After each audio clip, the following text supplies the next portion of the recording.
A Walk for Justice, the story of Samuel Carter. Blood dripped from Samuel Carter's wrists as the cuffs were finally removed.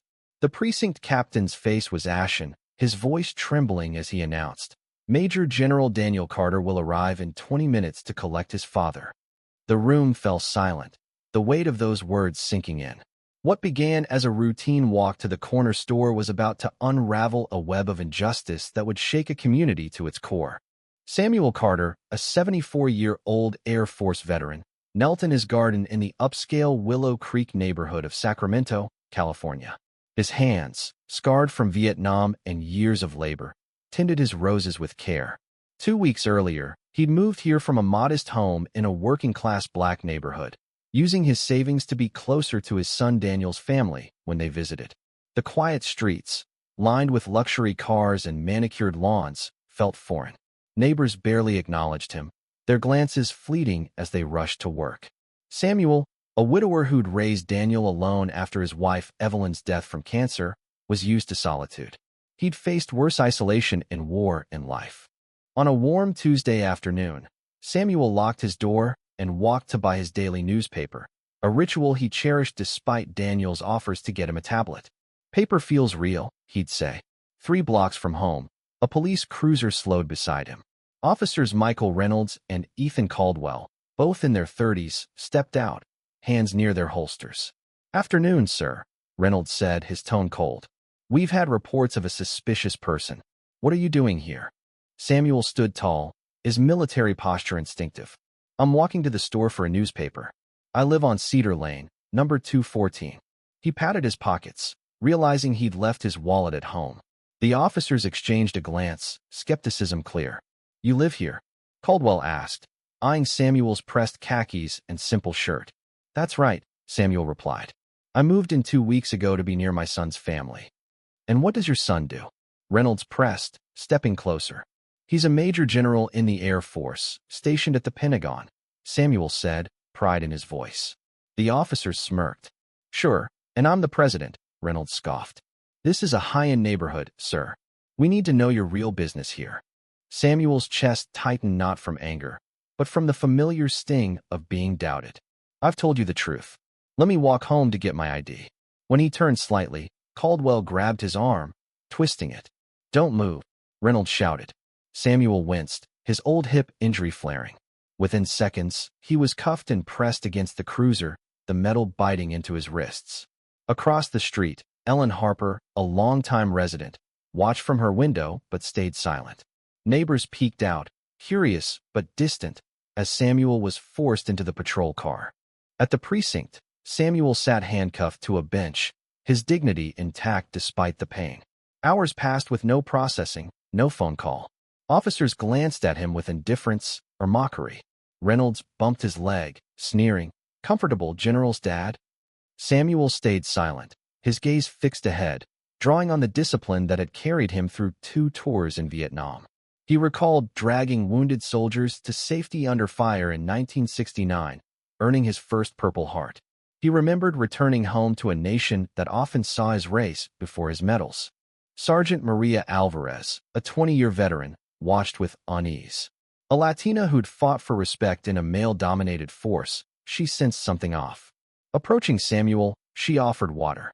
"Are you okay, sir? Need a medic?" Noticing the blood on his wrists, she frowned. "I'm fine, Sergeant," Samuel said. "Just need my phone call." His composure intrigued her. "You mentioned you're a veteran?" she asked. "Air Force Master Sergeant, retired. 27 years, 2 tours in Vietnam," he replied. "And my son's a major general." Alvarez retrieved Samuel's wallet from processing. Inside were his driver's license, military ID, and photos. Samuel in dress uniform with medals, and another with a tall black man in a general's uniform, their resemblance striking. She searched Daniel Carter's name, finding articles confirming his Pentagon role. Realizing the mistake, she confronted Reynolds and Caldwell. "Did you verify his claims?" she demanded. Reynolds shrugged. He looked out of place, couldn't show ID. Alvarez's jaw tightened. "He's who he says. You didn't follow protocol." As Samuel endured more questioning, a detective pressed, "An afternoon stroll doesn't usually draw complaints."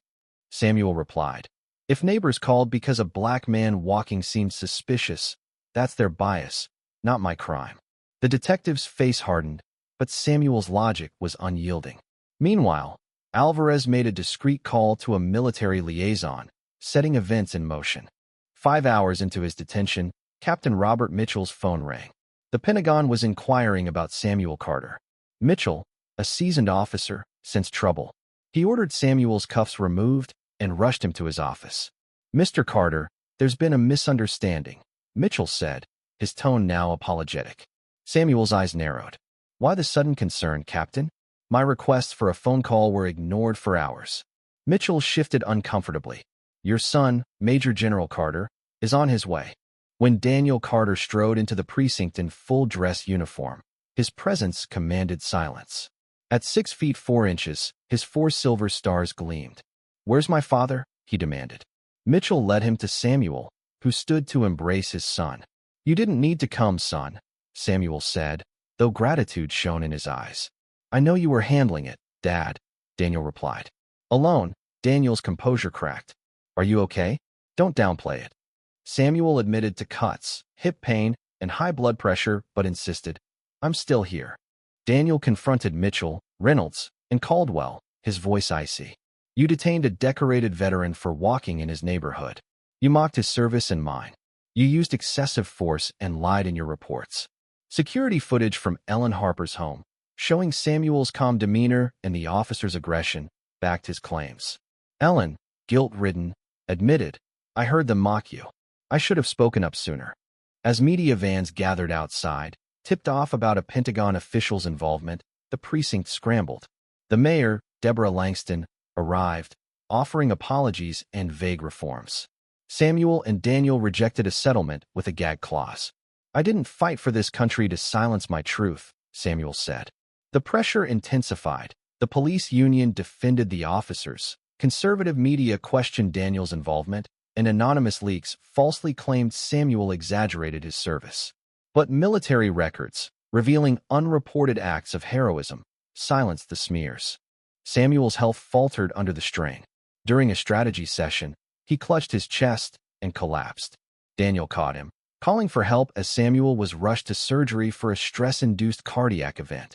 At Sacramento Memorial Hospital, Daniel sat by his father's bedside, torn between justice and his father's survival. The cardiologist warned, "He needs rest, no stress." Yet Samuel, even weakened, insisted, "Silence isn't living, son. Some fights are worth it." Community support surged. Ellen organized neighbors, who provided meals and statements about similar stops of Black residents. A law student, Jamal Thompson, uncovered data showing Reynolds and Caldwell detained 35 people of color in white neighborhoods with no arrests. Leaked texts revealed Mitchell's tacit approval of biased policing, forcing his resignation. The Department of Justice launched a probe, leading to a consent decree for reforms. Reynolds and Caldwell were fired and faced charges. Sergeant Alvarez was promoted to lead a new accountability division. Daniel's promotion to full general went through, and he used his role to address military bias. Samuel recovered slowly, tending his garden and writing his memoir, Serving While Black. Neighbors, once distant, now greeted him warmly. At a community event, Samuel and Daniel planted an oak sapling, symbolizing justice's deep roots. One morning, President Michelle Andrews visited Samuel privately. She offered the Presidential Medal of Freedom, but Samuel proposed instead a nationwide police training overhaul led by veterans of color. "Medals fade. Changed lives endure," he said. The president agreed to explore it. That afternoon, Samuel welcomed a new Black family to Willow Creek, offering the dignity he'd once been denied. 3 months later, Samuel knelt in his garden, stronger but mindful of his heart. Willow Creek had changed, neighbors connected, police reformed, and justice took root. The oak sapling stood tall, a testament to resilience. Samuel's memoir was set to be published, with its proceeds funding veterans' advocacy. He smiled, knowing some battles, though costly, reshaped the future. What would you do if you saw injustice in your community? Would you speak up, risking backlash, or stay silent for safety? Share your thoughts below. Your story could inspire change. Like and share to spread this message of courage and accountability.